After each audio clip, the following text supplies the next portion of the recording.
घर पर मेरे नाम की नेम प्लेट नहीं। कहते हैं मकान को घर उसमें रहने वाली औरतें बनाती हैं। वो चाहे तो उसे संवार दे या बिखर जाने दे। औरतों का प्रेम, स्नेह और व्यवहार घर के लोगों को आपस में बांधे रखता है। क्यों सीमा, मैंने ठीक कहा ना? मयंक ने सीमा की ओर मुखातिब होकर कहा। ठीक तो कह रहे हो, सीमा बोली। भाभी, इसकी बातों पर मत जाना। ये कहता कुछ है और करता कुछ है। मयंक के दोस्त गौरव ने सीमा से कहा। आज मयंक ने अपने दोस्तों गौरव, रितेश और अनिल को अपने नए फ्लैट लेने की खुशी में खाने पर बुलाया था। रविवार का दिन था। सीमा आराम से सब काम कर रही थी। तभी अचानक मयंक ने सीमा से कहा, आज मैंने अपने दोस्तों को लंच पर बुलाया है, तुम कुछ अच्छा बना लेना। ये बात तुम मुझे कल भी बता सकते थे, सीमा नाराज होकर बोली। तो क्या हुआ? अभी तो बहुत समय है, बना लो फटाफट खाना। तुम्हारी यह आदत मुझे पसंद नहीं। किसी को घर खाने पर बुलाओगे तो कुछ इंतजाम भी तो करना पड़ेगा।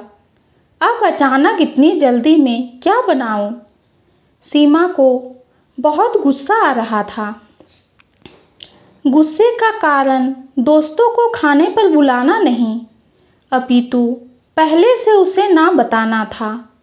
हमेशा से मयंक की आदत ऐसी ही है, पर ऐसे में उसे कितनी परेशानी होती है इसका मयंक को अंदाज़ा नहीं है।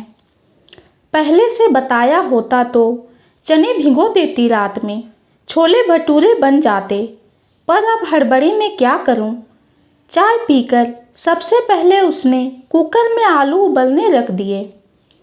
पूरी का आटा लगा दिया।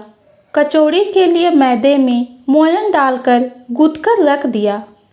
चलो कुछ तो तैयारी हुई। तब तक कामवाली भी आ गई। उसने उसे पहले बर्तन धोने कह दिया। तब तक खुद सब्जी काटने लग गई। वैसे भी उसका हाथ तेज चलता है, तो उसे इन सब से कोई फर्क नहीं पड़ता। इतना काम निपटाकर वह बाथरूम में नहाने घुस गई। नहाकर निकली तो देखा मयंक अब तक पैर फैलाए पेपर में सर घुसाए ही बैठा था। मुझे काम में फंसा, खुद आराम से बैठे हैं जनाब। वह कूड़ कर रह गई। 12:30 बजे तक उसने आलू मटर की सब्जी, टमाटर की चटनी, खीर, पुलाव सब बनाकर रख दिया।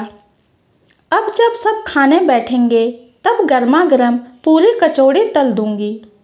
मयंक अब तक बैठा ही था। उसे नहाने के लिए धकेला। निश्चित समय पर सब दोस्त आए। उसने अपना गुस्सा भूल खुशी खुशी सबको परोसा। सभी ने जी भरकर तारीफ की उसकी, पर मयंक के चेहरे पर प्रशंसा के कोई भाव ना थे। पर खाने के टेबल पर पूरे समय मयंक अपनी प्रशंसा में चूर था। मैंने ये करवाया, वह करवाया। यहाँ आने के बाद दोनों ही अच्छी कंपनी में जॉब कर रहे थे, बल्कि दोनों की सेविंग से ही फ्लैट खरीदा गया था। पर मयंक ने इसका एक बार भी जिक्र तक नहीं किया। मयंक के अहम को देखकर सीमा को बहुत खराब लग रहा था। यह बात उनके दोस्तों को भी खल रही थी। मेरा फ्लैट मैंने लिया, मैंने यह किया, मैंने वो किया। सुन सुनकर सीमा पक गई थी। खाने के बाद जब दोस्त चले गए तो सीमा बोली, मयंक, ये फ्लैट हम दोनों ने मिलकर लिया है, तुम्हें एहसास है ना इसका? तो क्या हुआ?